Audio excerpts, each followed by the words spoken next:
What's up guys? Today we're going to be checking out the Crowson motion actuators.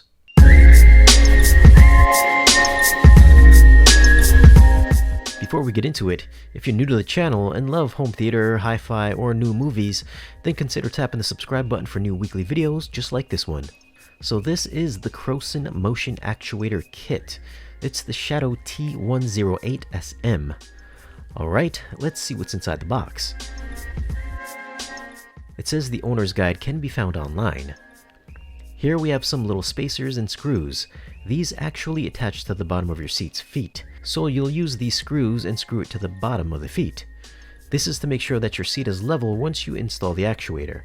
You'll get 3 of these in the box. The actuator comes in a nice little felt bag.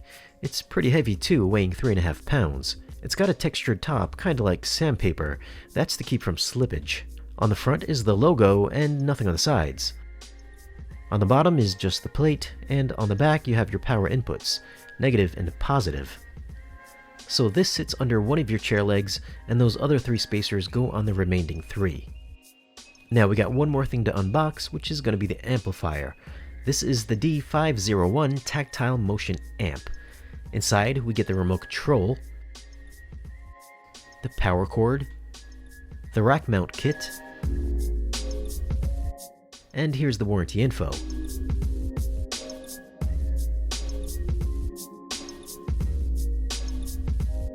On the front of the amp you'll find a little Crowson emblem. Here's the volume control, the power button, and here's the mode button for music or movies. And in the center is a little display and the IR sensor. The amplifier is rated at 500 watts RMS and has a response of 5 to 160 Hz, so it goes pretty low, which is why they recommend you get this particular amp to use with the actuators. Around the back you got your power input, the main power switch, 5 weight binding posts, remote control triggers, a power mode switch, phase from 0 to 180 degrees, a variable crossover, and the analog inputs are on the ends. Alright, so let's get this thing hooked up and give it a listen. Alright, so pretty simple installation. Get your speaker wire. These are the banana plugs here. Stick them in a hole. Positive, negative. Now we're going to take this, we're going to stick it under one of the feet of the seats. Right, so we're going to take the actuator here, and it's going to sit right underneath the back leg. So we're just going to set that down here, like so. We're going to drop the leg on top of the actuator. So we get 3 of these in the package. They're plastic and they kind of have like some sorbethane in the center of them. So this should aid in also vibrating the other areas of the seat. So we'll put one here, then we'll put one on the other 3 sides. Once you get those under the seat, you of course have to plug it into the amp. There's a couple presets here for music and movies. Obviously you won't be able to feel what the actuator does, so we'll show you what it does to a glass of water. You can dial in the intensity here.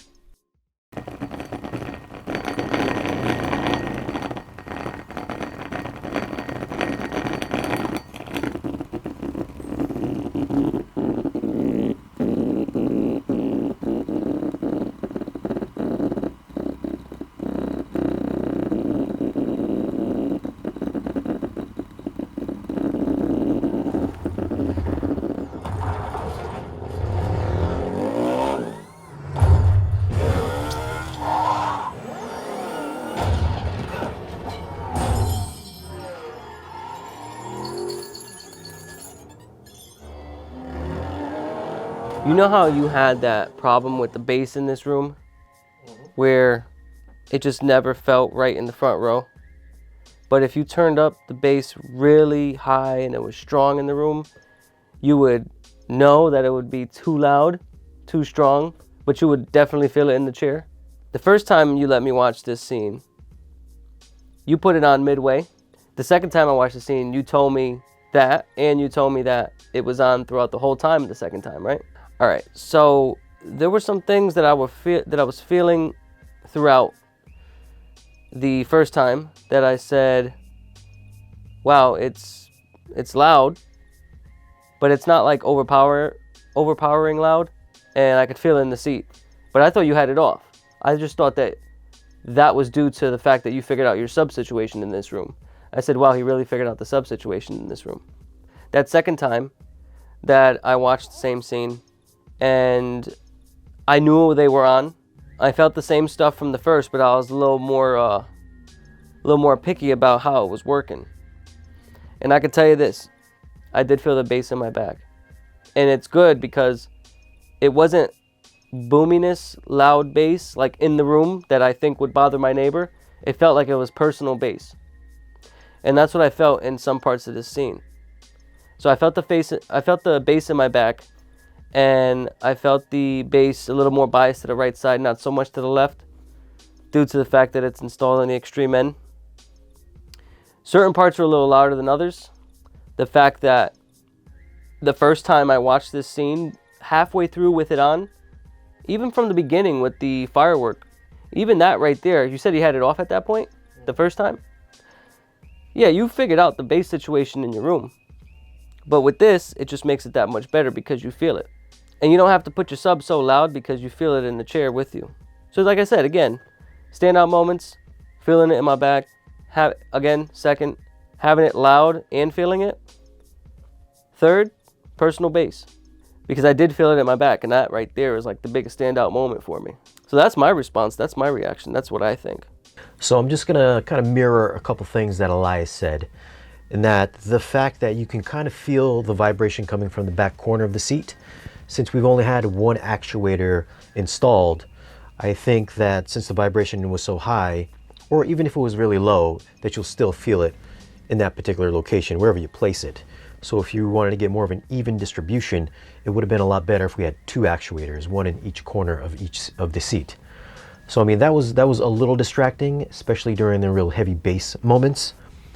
Other than that, I think if you could place it maybe in the center of the seat, that might be better. But like Elias also mentioned, that even with the volume turned not so loud, because I made sure that I turned up the volume when I was playing the demos below what I normally would listen to, so that way the bass wasn't so overpowering, just so I could test out to see what his reaction was. Even though the bass isn't turned up high, the actuator makes it seem like there's actually a lot more bass than there actually is. So you get that real tactile feel to it. So unlike a butt kicker that uses a weight that moves up and down to shake the seat, this one actually, the actuator on the Crowson, sits against the floor and it moves the seat up and down. He also mentioned that it's kind of like personal bass. So if you are like a night owl and you're watching movies late at night, like 2, 3 o'clock in the morning like I am, you can keep the volume low and you can still feel the explosions and everything, the gunshots and everything like that. Just, you can feel it in the chair, which kind of moves up into your body. So you can get that really good tactile bass sensation. And the volume doesn't have to be loud whatsoever. So you're not disturbing the neighbors, you're not disturbing your kids or your wife or whatever. And the frequency on this thing, I don't know if I mentioned it before, but it goes down to like 1 hertz. So if you're playing movies like the intro to Edge of Tomorrow, even at that low volume, you're getting that sensation, that infrasonic feel just from the transducer alone. So if your subwoofers won't dig that low, adding this into the system is going to help out tremendously. Now, one positive benefit of putting this into your system is that you don't have to raise the volume just to get that tactile feel from your subwoofers. So you're not going to cause yourself any kind of hearing damage if you're watching a 2-hour movie and it's big and it's action, there's a lot of explosions and gunshots. You can keep the volume at a moderate level, but still get that sensation in your body from the actuators. So that's also something to think about. Now, of course, this isn't like a subwoofer replacement. It's basically just an enhancement to your subwoofer. So you can't like get rid of your subwoofer and then just use this by itself, because you still need to feel a little bit of pressure in the air. You still need to hear it, you know what I mean? Especially like the upper frequencies, you will need to hear that. And I think if you can fit it within your budget to put one of these in your system, I think it's going to elevate your home theater experience tremendously. Something you don't really think about until you actually try it, but once you do, I think that's going to be kind of hard to go back. I know I got to send these back since these are loaners, but I'm going to miss these things. So what are your thoughts on the Crowson actuators, or any actuators in general? Transducers, butt kickers, Crowsons. What are your thoughts on them? Do you use them? And how do you think they add to the home theater experience? Leave a comment and let us know. As always, guys, thanks for watching. Don't forget to like, share, and subscribe. We'll see you guys again in the next video.